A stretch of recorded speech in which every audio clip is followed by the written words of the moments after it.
Hi అండి, welcome to అమ్మ చేతి ప్రేమ.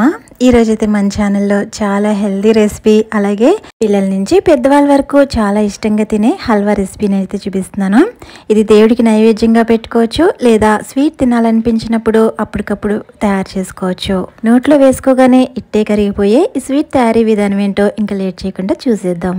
ఇప్పుడు దీనికోసం ప్యాన్లోకి 2 కప్పుల వరకు వాటర్ వేసుకుని ఇందులోకి 1/2 kg వరకు చిలకడ దుంపల్ని ముందర బాగా వాష్ చేసుకుని ఈ విధంగా ఆవిరి మీద ఉడికించుకోవాలి.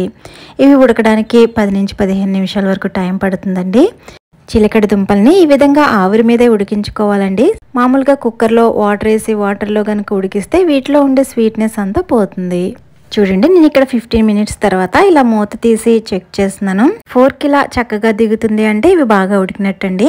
ఇప్పుడు ఇవి ఇందులోంచి తీసేసి కొంచెం చల్లారిన తర్వాత వీటికి ఉన్న తొక్కంతా కూడా నెమ్మదిగా పీల్ చేసేసుకోవాలి. చాలామంది పిల్లలు చిలకడ దుంప తినడానికైతే ఇష్టపడరు కదా, వాళ్ళకి ఇది తినడం అలవాటు చేయాలంటే ఈ విధంగా స్వీట్ తయారు చేసి పెడితే వాళ్ళకి తినడం కూడా అలవాటు అవుతుంది. చూడండి, ఈ విధంగా చక్కగా ఒలుచుకున్న తర్వాత ఒక ఫోర్క్ సాయంతో ఈ విధంగా స్మాష్ చేసుకోండి. ఇది మెత్తగా ఉడికిపోయింది కాబట్టి ఈజీగానే స్మాష్ అయిపోతుందండి. ఇలా ఈ విధంగా మొత్తం అంతా కూడా ఈవెన్గా మెత్తగా అయ్యేటట్లు స్మాష్ చేసుకోవాలి. ఇప్పుడు దీన్ని రెడీగా పక్కన పెట్టుకుందాం. ఇప్పుడు ఒక ప్యాన్ తీసుకుని దీనిలోకి 3-4 టేబుల్ స్పూన్ల వరకు నెయ్యి వేసుకోవాలి. నెయ్యి కరిగిన తర్వాత డ్రై ఫ్రూట్స్ని వేపించుకోవాలండి. ఇప్పుడు 2 టేబుల్ స్పూన్స్ చొప్పున జీడిపప్పుని, కిస్మిస్ని దోరగా వేపించుకోవాలి. ఇవి వేపించుకునేటప్పుడు ఫ్లేమ్ని స్లోలో పెట్టుకుని వేపించుకోండి. చూడండి, ఇవి బాగా వేగినాయి కదా. ఇప్పుడు వీటిని ఒక ప్లేట్లోకి తీసుకుని రెడీగా పక్కన పెట్టుకుని ఉంచుకోవాలి.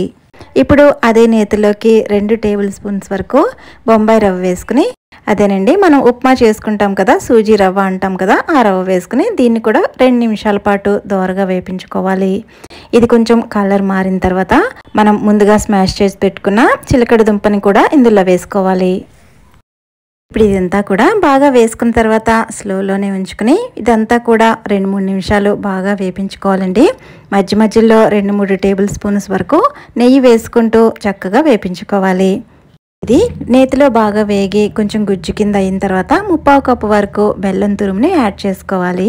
ఇక్కడ బెల్లం అనేది మీరు తినే స్వీట్నెస్కి తగ్గట్టు ఎక్కువ తక్కువ కూడా చేసుకోవచ్చు. ఆల్రెడీ చిలకడ దుంపలో కొంచెం స్వీట్నెస్ ఉంటుంది కదా, నేను ఇక్కడ 1/4 కప్పు వరకు బెల్లం యాడ్ చేశాను. దీంట్లోకి ఎక్స్ట్రాగా పాలు కానీ వాటర్ కానీ ఇంకేమీ యాడ్ చేయకూడదండి. మనకి చిలకడ దుంపలో ఉండే కొంచెం మాయిశ్చర్ ఉంటుంది కదా, దాంతోనే ఇది చక్కగా మెల్ట్ అయిపోతుంది. మీకు బాగా డ్రైగా ఉంది అనిపిస్తే మధ్య మధ్యలో నెయ్యిని యాడ్ చేసుకుంటూ దీన్ని బాగా కలుపుకోవాలి.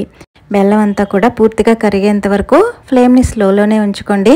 ఎక్కడ కూడా మాడకుండా కంటిన్యూస్గా తిప్పుతూ ఇది కొంచెం బాగా దగ్గర పడిన తర్వాత ఇప్పుడు దీంట్లోకి 1/2 టీ స్పూన్ వరకు ఇలాచీ పౌడర్ యాడ్ చేసి మరొకసారి ఇదంతా కూడా బాగా కలిసేటట్టు కలుపుకోండి. ఇప్పుడు మరో 3 టేబుల్ స్పూన్ల వరకు నెయ్యిని యాడ్ చేసుకుని అలాగే ముందుగా మనం వేపించి పెట్టుకున్న డ్రై ఫ్రూట్స్ని కూడా యాడ్ చేసుకోవాలి. అంతేనండి, చాలా చాలా చాలా యమ్మీగా ఉండే, నోట్లో వేసుకోగానే ఇట్టే కరిగిపోయే ఈ చిలకడ దుంప హల్వా అనేది తప్పకుండా అందరూ ట్రై చేయవలసిన రెసిపీ అండి. ఈ రెసిపీ మీరు ట్రై చేసి మీకు ఎలా వచ్చిందో నాతో షేర్ చేయండి. అలాగే వీడియో నచ్చితే లైక్ చేయడం మర్చిపోద్దు. మీ ఫ్రెండ్స్ అండ్ రిలేటివ్స్కి ఫార్వర్డ్ చేసుకోండి.